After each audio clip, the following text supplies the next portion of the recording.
बाळा, आमचीच आठवण काढत होतास ना, त्यामुळेच तर आम्ही प्रकट झालो.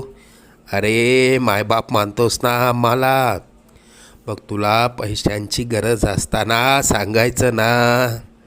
कोणापुढेही हात पसरू नकोस.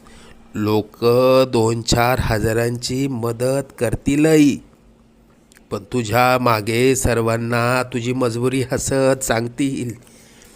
आता तुला कोणापुढे हात पसरण्याची वेळच येणार नाही. तू आजपर्यंत भरपूर दुःख सहन केलंस. लवकरच तुझ्या रडक्या भाग्यात सुखाचे दिवस येतील. तुझ्या मनात असलेली इच्छा पूर्ण होऊन अक्कलकोटला पेढे घेऊन येणं होईल. येशील ना आम्हाला भेटायला अक्कलकोटला? सगळं मनात